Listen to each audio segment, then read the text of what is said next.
Hello everyone, Daisy here again with another layout for Spiegel Mom Scraps. Today I'm using the inspiration of recycled packaging and flowers to create this layout.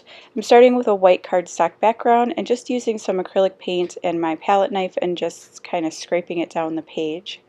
The photo I'm using is of my oldest daughter and it's just a Snapchat photo. And I was really inspired by the color of the wall behind her. And so I'm using the Authentic You sequin mix, which matches that wall beautifully. And I used some packaging in kind of a traditional way to recycle packaging, and I created a little shaker pocket. The package I used was from my husband and son play a trading card game, and that's what some of the specialty cards come in, and it's just perfect for shaker pockets. I stitched it on there using some silver thread and a zigzag stitch.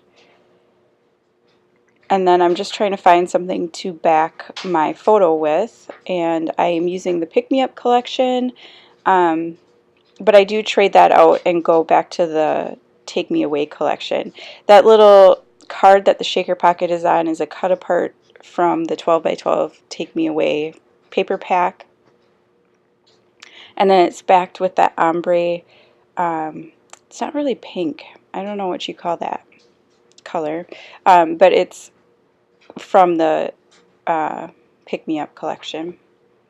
And so I'm just going through these die cuts here, and this all came, I got almost the entire Pick Me Up collection in my Secret Not Secret Kit Club kit, and so I chose to use this little extraordinary little label, and that is going to end up being my title. But here I'm just trying to decide what paper I want to back my photo with. And I do end up pulling out another 12 by 12 sheet of paper, this one here. And this is like, got the cross stitch kind of hash marks on the back. And the Wild and Free card that I used to back my shaker pocket with, it has the same thing, and I thought it'd be perfect because it pulls in all the colors that are in the sequin mix. And it matches really well with my photo.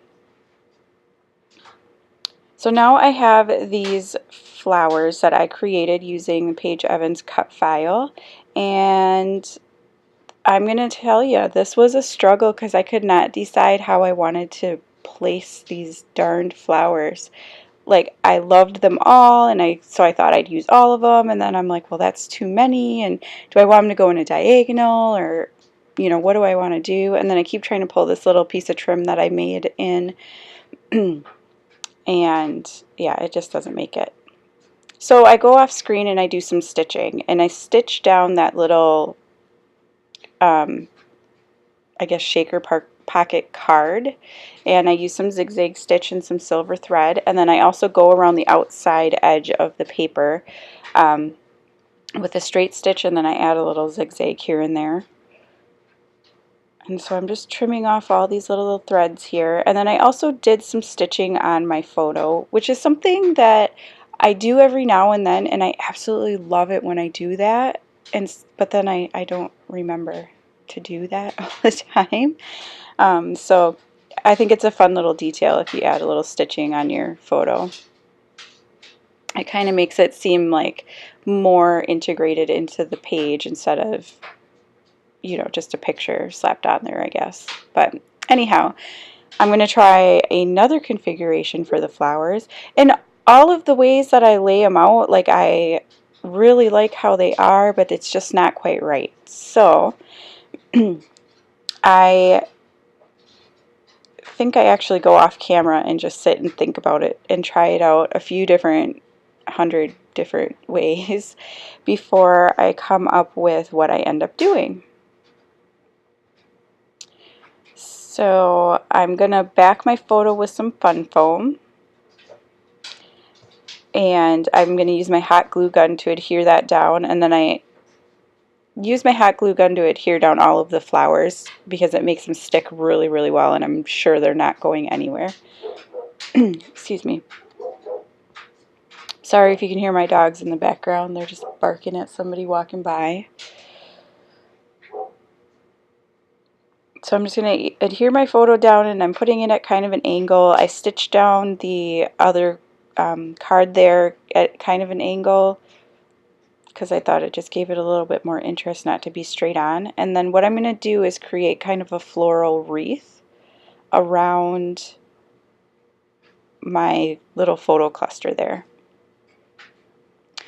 And I'm sorry, like, I haven't been around on YouTube very much, or I really just haven't been creating very much at all. I don't know what is going on, but I don't know if you've ever gone through a phase where it just is almost painful to create something, like you just cannot do it.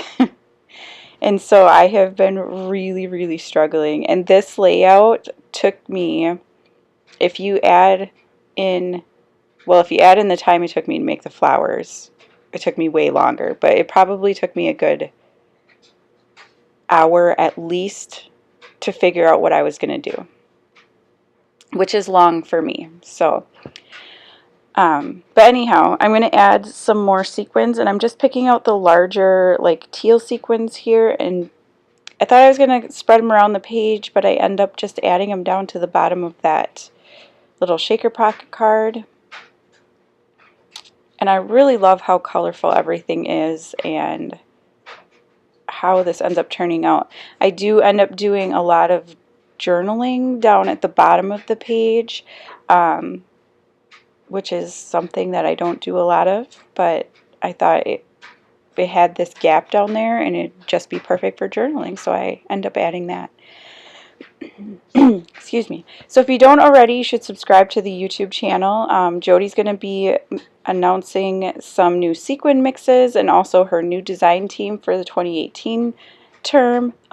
So you should definitely head on over to Instagram and Facebook and follow Spiegel Mom Scraps there so you can see everything that's going on. And you can always use my code Daisie15 for 15% off in the shop. And I believe that usually includes sale prices, so definitely head on over and check it out. Thanks so much for watching. I'll see you again next time. Bye.